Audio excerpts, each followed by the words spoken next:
તો મિત્રો હવે આપને ધોરણ 10 માં એક નવા ચેપ્ટર કે જે ચેપ્ટર નંબર 15 કે જેનું નામ છે સંભાવના તેના તરફ આગળ વધીએ।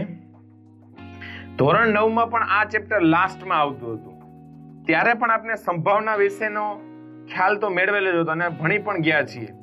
તો ધોરણ 10 માં ફરીથી આ જ ચેપ્ટર રિપીટ કરવાનું કારણ શું છે, અથવા તો આ ચેપ્ટરને લગતું એવો કયા કન્સેપ્ટ છે, એવી કઈ બાબતો છે કે જે આપણે ધોરણ 9 થી ધોરણ 10 માં થોડુંક વધારે સમજવાનું છે। રેડી?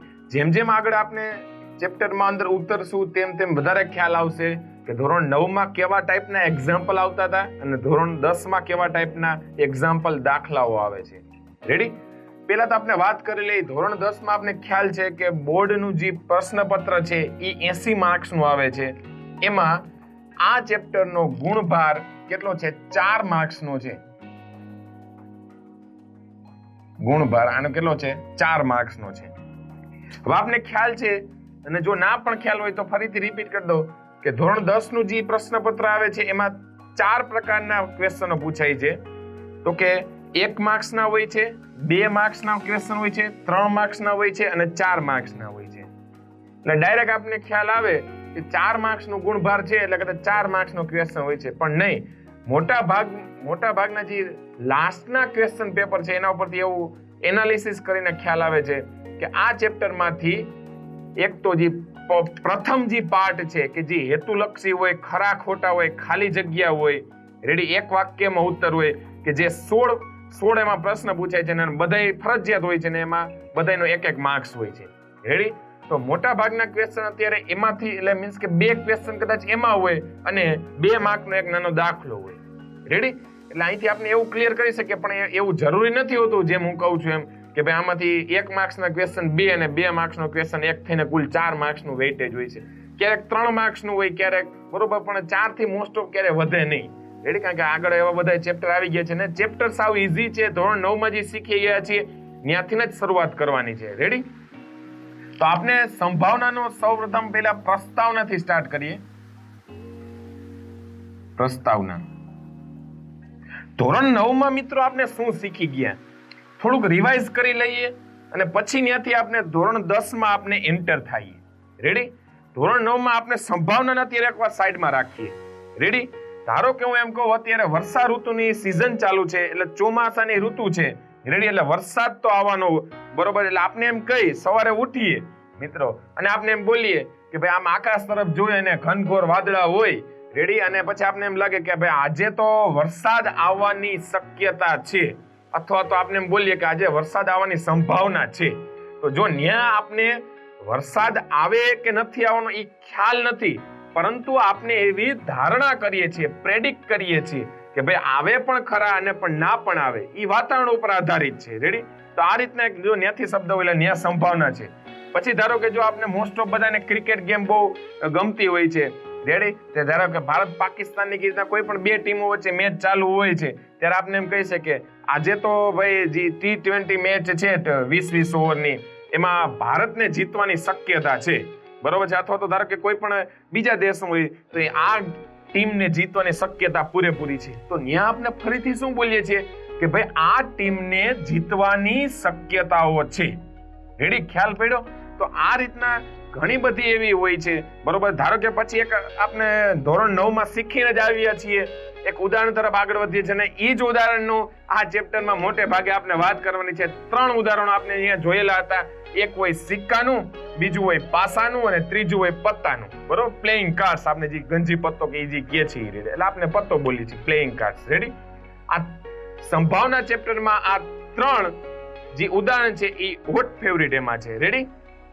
એટલે સિક્કામાં એમ કહે, ધારો કે કોઈ એક સિક્કો ઉછાળે તો એમ કહે કે ભાઈ આમાં કાંટો અને છાપ, કાંટો અને છાપ પહેલેથી હમણાં ક્લિયર કરી દઉં છું, જો ના ક્લિયર હોય, મોટા ભાગના વિદ્યાર્થીઓ 10th સ્ટાન્ડર્ડ ના હોય એટલે ખબર જ હોય મિત્રો કે ભાઈ કોને કાંટો કહેવાય, એટલે મીન્સ કે હેડ એન્ડ ટેલ આપણે એમ કહીએ। છાપ એટલે આપના માટે છાપ। રેડી? આ એક નોટ ડાઉન કરીએ, છાપ એટલે આપના માટે હેડ થશે અને કાંટો, રેડી, એટલે આપના માટે એ થશે ટેલ। હેડ એટલે શું? તો કે સિક્કો આપની પાસે કોઈન હોય, 1 રૂપિયા, 2 રૂપિયા અથવા 5 રૂપિયા અથવા 10 રૂપિયા, જે કોઈ પણ બરોબર, એમાં જે સિંહની આકૃતિવાળી જે છાપ હોય, સિંહની આકૃતિવાળી જે સપાટી હોય એને આપણે કહીએ છીએ છાપ. એટલે એને હેડ કહીએ. હેડ એટલે એને સિંહનું મોઢું આપણે દેખાય છે એટલા માટે એને હેડ કહીએ છીએ. અને કાંટો એટલે ટેલ એટલે એને મીન્સ કે એનો પાછળનો ભાગ. રેડી? આ રીતે ક્લિયર કરી દે એટલે શું આગળ તમને કન્ફ્યુઝન ઊભું ના થાય કે આમાંથી છાપ કોને કેવી અને કાંટો કોને કેવો. તો આપણે એક વખત આમ સિક્કો ઉછાળ્યો હોય, રેડી, સિક્કો પછી નીચે પડશે, આપણે ખ્યાલ જ છે કે જ્યારે ક્રિકેટ મેચની શરૂઆત થાય ત્યારે આ રીતના હેડ અને ટેલ કરીને, બરોબર છે, કોઈ પણ ટીમ એનો દાવ નક્કી કરતી હોય, મીન્સ કે પેલા દાવ લેવા આવશે કે પછી ફિલ્ડિંગ કરશે. રેડી? એટલે ત્યાં પણ આપણે ખબર છે બે શક્યતાઓ છે. જો ફરીથી શું બોલ્યો હું, ત્યાં બે શક્યતાઓ છે, કા છાપ પડશે કા કાંટો પડશે. જો 3-3 હું શબ્દ શું બોલ્યો, પહેલામાં હું બોલ્યો સંભાવના, આજે વરસાદ આવવાની સંભાવના. બીજામાં શું હું બોલ્યો તો કે કઈ કોણ મેચ, ધારો કે કઈ ટીમ જીતવાની શક્યતા છે. અને ત્રીજામાં હું શું બોલ્યો તો કે એની શક્યતાઓ કેટલી અથવા તો સંભાવના કેટલી છે. રેડી? એટલે 3-3 આપણે શું કરીએ છીએ તો કે આપણે પ્રેડિક્ટ કરીએ છીએ. રેડી? કે આપણે વિચારીએ છીએ કે હકીકતમાં શું થાય છે એમ. રેડી? તો હવે આપણે ધોરણ 9 આ પ્રકારનું બધા જુદા જુદા એક્ઝામ્પલ જોયા હતા અને પછી આપણે એના ઉપરથી ધારો કે કોઈન એટલે સિક્કાનું ઉદાહરણ જોયેલું હતું કે તો ત્યાં આપણે સિક્કો ઉછાળવાની આખી બધી પ્રવૃત્તિઓ કરતા હતા. હવે જોજો, ખાસ ધ્યાન રાખજો મિત્રો, સિક્કો ઉછાળવાની જે પ્રવૃત્તિ કરતા હતા એમાં આપણે શું કરતા હતા કે ધારો કે એક એવો પ્રયોગ કરીએ છીએ, એમાં એક સિક્કાને આપણે 1000 વખત ઉછાળીને મળતા પરિણામોની આવૃત્તિ આપણે ધારો કે કોઈ પણ લઈ લઈ, બરોબર છે, ધારો કે એ 455 છે, 455. એટલે 455 આપણા માટે શું બને છે તો કે આ છાપ આવે છે, એટલે એનો મતલબ કે હેડ આવે છે. અને કાંટો આવવાની સંભાવના 455, બાકી વધ્યું શું 545 ટેલ. રેડી? એટલે એનો મતલબ કે 1000 વખત સિક્કો પહેલી વખત ઉછાળ્યો તો કે હેડ આવ્યો એટલે ન્યાય 1 લખાઈ જશે. બીજી વખત ઉછાળ્યો કાંટો આવે એટલે ન્યાય 1 લખાઈ જશે. આ રીતના 1000 વખત સિક્કો ઉછાળીને પછી, હવે ખાસ ધ્યાન રાખજો, પછી એમાં છેલ્લે એનાલિસિસ કર્યું ત્યારે ખબર પડી મિત્રો કે 455 વખત તો છાપ આવી અને કાંટો કેટલા વખત આવ્યો તો કે 545 એટલે ટેલ. હવે જોજો હું જે કહેવા માંગુ છું તો કે આ બધા જે પરિણામો હતા ને એને આપણે ધોરણ 9 આપણે પ્રત્યક્ષ પરિણામો કહેતા હતા. બરોબર છે? એટલે એનો મતલબ કે શું, આપણે પ્રયોગ કરતા હતા. બરોબર છે? એને આપણે જે કેવું હોય વ્યવસ્થિત, પ્રત્યક્ષ પરિણામો એટલે શું, પ્રાયોગિક પરિણામો, કે ભાઈ આપણે પ્રયોગ કર્યો સિક્કો ઉછાળવાનો અને પછી જે પરિણામ આવ્યું એને આપણે નોટ ડાઉન કર્યું. હવે જો ખાસ, એટલે એવું જરૂરી નથી હોતું કે ધારો કે મેં 1000 વખત સિક્કો ઉછાળ્યો એટલે મારા માટે 455 છાપ આવી છે અને કાંટો 545 વખત આવ્યો એટલે ધારો કે કોઈ એક વિદ્યાર્થી અથવા તો બીજો કોઈ એક શિક્ષક 1000 વખત સિક્કો ઉછાળે એટલે એના માટે પણ 455 જ આવે. પરંતુ એના માટે કદાચ 490 ની આજુબાજુ પણ હોય તો 510 કાંટો આવશે.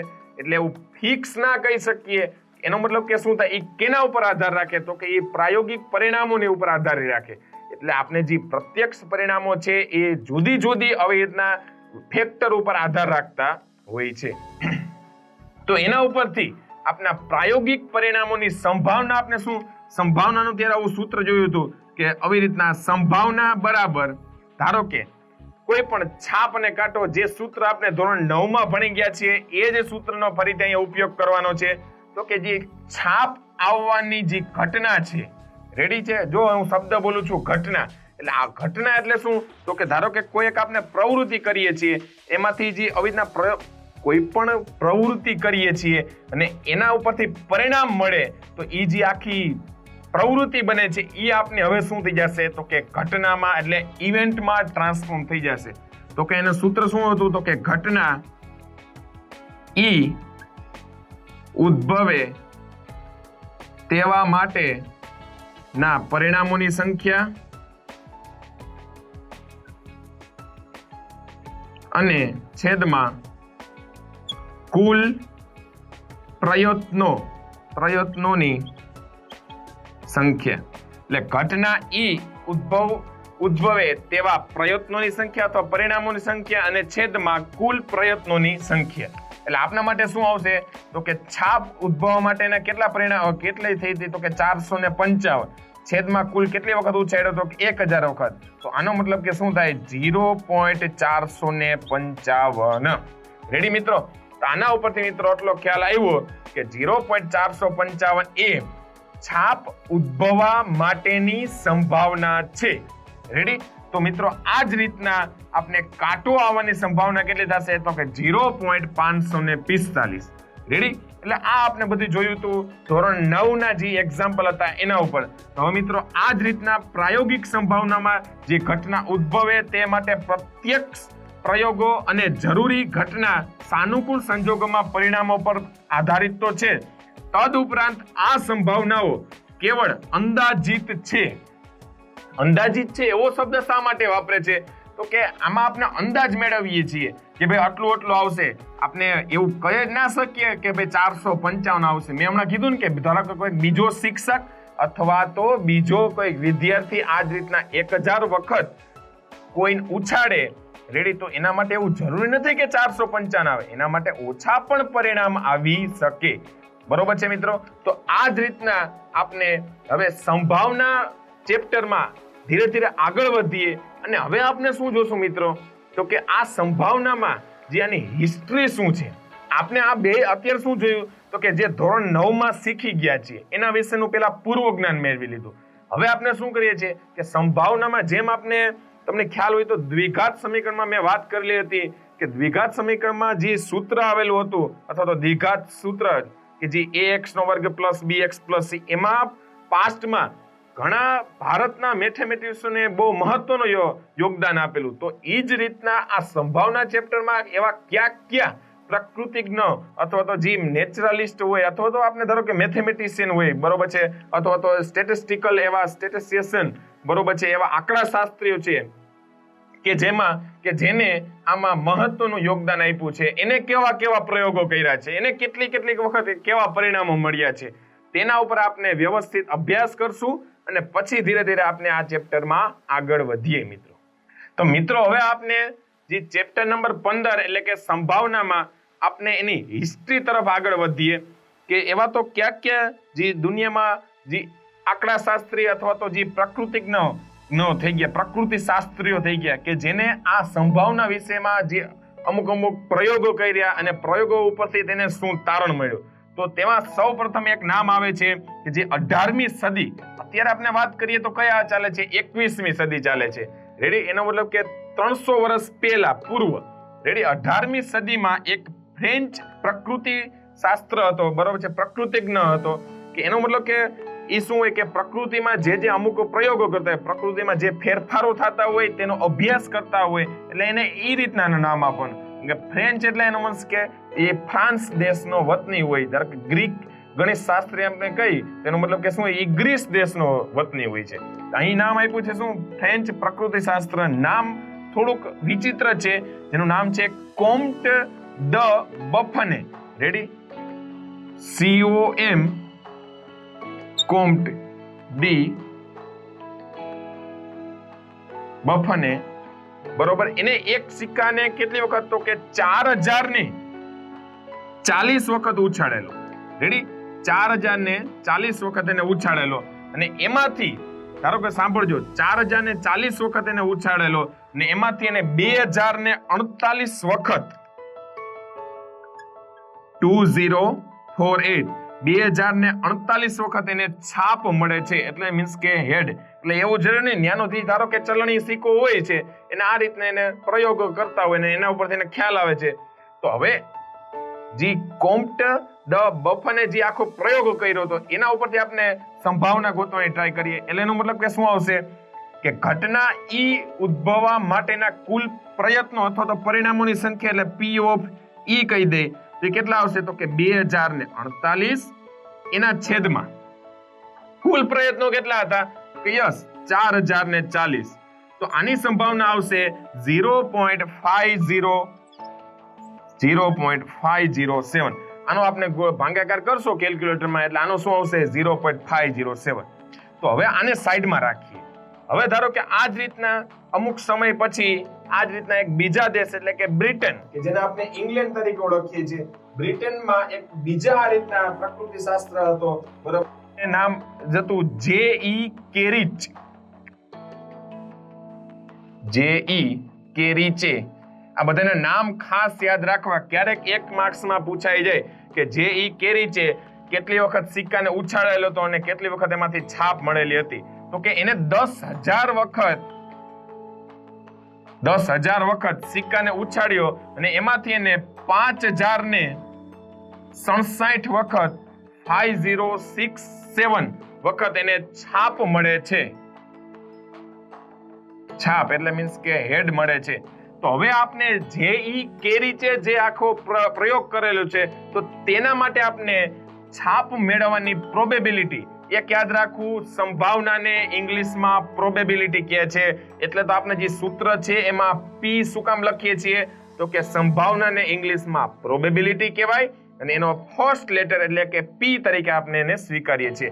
આ E શું છે? તો કે ઇવેન્ટ એટલે જે ઘટના બને છે એનો E છે. રેડી? તો આપના માટે જે.ઈ. કેરિચ માટે કેટલી પ્રોબેબિલિટી આવશે છાપ માટેની? તો કે 5,067 અને એના છેદમાં આપણે મૂકીએ 10,000 એટલે આપણે કેટલા 4 આંકડે પોઈન્ટ કાપીએ એટલે 0.506. હવે મિત્રો કઈ ખ્યાલ આવે છે? જો 0.507 અહીંયા આવે છે 0.506. એનો મતલબ કે હજી તો મેં આવી રીતના બે પ્રયોગ જે કરેલા હતા પાસ્ટમાં, ભૂતકાળમાં, એનું એનાલિસિસ કરું છું અને પછી મને એમાંથી કઈક થોડું આમ દેખાય છે, ચિત્ર સ્પષ્ટ થતું લાગે છે કે 4040 પ્રયત્નો કરતા 10,000 પ્રયત્નો વધારે છે. ના નહીં, 0.507 મોટા કે 0.506? તો કે 7. આમાં 0.5 ની નજીક કોણ? તો કે 0.506. એનો મતલબ કે મિત્રો જેમ જેમ આપણે પ્રયત્નોની સંખ્યા વધારતા જઈએ છીએ તેમ છાપ ઉત્પન્ન થવા, છાપ ની સંભાવના આવે છે એ 0.5 ની વધુ ને વધુ નજીક જાય છે. રેડી? તો આ જ રીતના એક ત્રીજો એટલે બે તો આવી ગયા છે ઓલરેડી આંકડા શાસ્ત્ર જે પ્રકૃતિજ્ઞ, બરોબર છે. હવે એના પછી નેક્સ્ટ કે જેનું વધારે જે સંભાવના ચેપ્ટરમાં જે મેન હોય તો એનું નામ છે કાર્લ પિયર્સન. આ બધી મોસ્ટ ઓફ પૂછાઈ ગયું છે નામ.